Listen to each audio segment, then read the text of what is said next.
অনেক শক্তিশালী বান কাটাতে গেলে যজ্ঞ করে বান কাটাতে হয়। বানের অনেক রকম ভাগ আছে, তন্ত্রক্রিয়ার অনেক রকম ভাগ আছে। দেখা গেল আপনার বাস্তুর মধ্যে কালো বিড়ালের হাড় কিংবা চণ্ডালের হাড় পুঁতে দিয়েছে। এগুলো কিন্তু আপনি সহজে কাটাতে পারবেন না। একমাত্র এগুলো বাড়ির ভিতর থেকে তুলে বাইরে ফেলে দিলে এর অনেক সময় নিবারণ হয়, আবার অনেক সময় নিবারণ হয় না। তবে মন্ত্র শক্তি আছে এই হাড়ের মধ্যে, যে ক্রিয়া দ্বারা সেই আত্মাকে বাঁধন দেওয়া আছে বা যে তন্ত্রক্রিয়া করা আছে সেটিকে কাটিয়ে দিলে তখন হাড়টি নিস্তেজ হয়ে যায় এবং তার যে ক্ষতি করার প্রভাব সেটা সম্পূর্ণরূপে বন্ধ হয়ে যায়। চালান বিদ্যা আছে।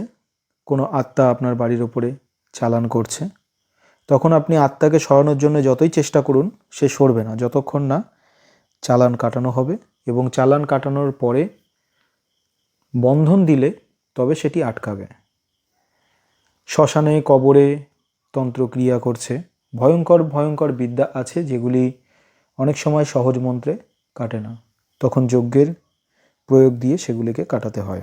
তো আজকে যে যজ্ঞটি আপনারা দেখছেন এটি বাস্তুর ওপরে বারে বারে শত্রু ক্ষতি করে দিচ্ছে, তার উপরে ক্ষতি করে দিচ্ছে, সেটা কাটিয়ে এবং বন্ধন দিয়ে দেওয়া হচ্ছে যাতে পুনরায় ক্ষতি না করতে পারে। কারণ আপনি কাটান করলেন, পরক্ষণে আপনার ওপরে আবার শত্রু তন্ত্রক্রিয়া করলো, তাহলে কি হবে? সেটার তো ক্ষতি আপনার হতে থাকবে। তাহলে কাটিয়ে আপনি সাময়িক লাভ পেলেন, কিন্তু পরবর্তীতে আবার ক্ষতিগ্রস্ত হলেন। তো এর জন্য বন্ধনের প্রয়োজন।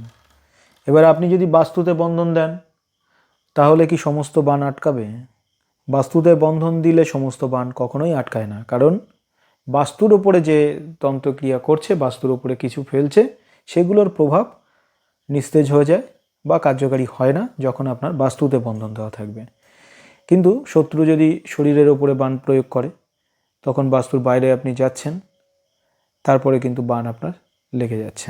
তো তার জন্য কি করতে হয়? তার জন্যে শক্তিশালী তাবিজ নিতে হয়। অনেক সময় অনেক তাবিজ আছে যেগুলো শত্রু কাটিয়ে দিতে পারে, কাটিয়ে আপনাকে ক্ষতি করতে পারে। কারণ সে যখন আপনাকে ক্ষতি করবে সে ভাববে যে কিভাবে আপনাকে ক্ষতি করা যায়, কোন বিদ্যা দ্বারা আপনাকে ক্ষতি করা যায়, এবং আপনাকে তো সে দেখছে, পরীক্ষা করছে যে আমি যে বিদ্যাটা প্রয়োগ করলাম সেটাতে তার ক্ষতি হচ্ছে কিনা। যখন দেখছে ক্ষতি হচ্ছে না, সে তখন আরও গভীরভাবে চেষ্টা করবে। আর সে সারাক্ষণ কিন্তু আপনার ক্ষতি করা নিয়ে ব্যস্ত আছে। আপনি কিন্তু ভালো হওয়ার জন্য সারাক্ষণ ব্যস্ত নেই, বা এই তন্ত্রক্রিয়া কাটানোর জন্য সারাক্ষণ ব্যস্ত নেই, কিন্তু আপনার শত্রু আপনাকে ক্ষতি করার জন্য সারাক্ষণ বিভিন্ন তন্ত্রক্রিয়া করে যাচ্ছে।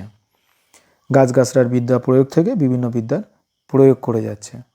তাহলে আপনাকে এমন জিনিস নিতে হবে যাতে আপনার ওপরে তন্ত্রক্রিয়া না করতে পারে বা ক্ষতি করতে পারে না পারে। তো ছোটোখাটো বিদ্যা যদি আপনি প্রয়োগ করেন, কোনো একটা গাছের শিকড় বা কোনো কিছু, তাহলে অনেক সময় কাটিয়ে দিতে পারে, আবার অনেক সময় রক্ষাও হয়। তো যেমন বড় তাবিজের মধ্যে মহামৃত্যুঞ্জয় আছে, সুদর্শন চক্র আছে, মহাবিষ্ণু কবচ আছে, অক্ষয় কবচ আছে, প্রত্যঙ্গিরা কবচ আছে, এরকম শক্তিশালী শক্তিশালী বহু কবচ আছে যেগুলি শত্রুর পক্ষে কাটানো সম্ভব নয়। তবে কোনো সিদ্ধ ব্যক্তি হলে তখন যে কোনো তাবিজ বা বিদ্যা নষ্ট করতে পারে। তবে সিদ্ধ ব্যক্তি কখনো খারাপ কাজে লিপ্ত হন না, তারা কখনোই একজন মানুষের বিনা কারণে ক্ষতি করবে বা সেগুলিকে নিস্তেজ করবে, এরকমটা হয় না। তো আজকে যে যজ্ঞর মধ্যে আমরা একটা যন্ত্র বসাই, প্রতিযজ্ঞেই বসাই, আজকেও বসানো আছে, বগলা এবং বান হরণকারী বা বান কাটানো একটা যন্ত্র, যেটাতে আহুতি দিলে অটোমেটিক বান কেটে যায়। তবুও আমরা বিভিন্ন ধরনের ব্রহ্মবান থেকে শুরু করে ব্রহ্মবান থেকে শুরু করে প্রচুর মন্ত্রের প্রয়োগ করা হয় এবং বগলার প্রয়োগ করা হয়। বগলা শত্রু বিনাশিনী এবং সর্ব অশুভ শক্তি বিনাশিনী। তো যত রকম বান থাকুক না কেন, আমরা যতক্ষণ না বান কাটছে চেক করে দেখে নেওয়া হয়, যতক্ষণ না কাটছে ততক্ষণ প্রয়োগ চলতে থাকে, এবং তার যে যত রকমের বান বা যত রকমের অশুভ শক্তি বা যত রকমের ক্ষতি আছে না কেন, সমস্তটাই যজ্ঞে কাটানো সম্ভব। সে যত বড়ই পৃথিবীর বান হোক না কেন, কাটিয়ে দেওয়া যায়। কাটানোর সাথে সাথে আমি আরেকবারও বলছি যে দেহবন্ধনটা কিন্তু প্রয়োজন।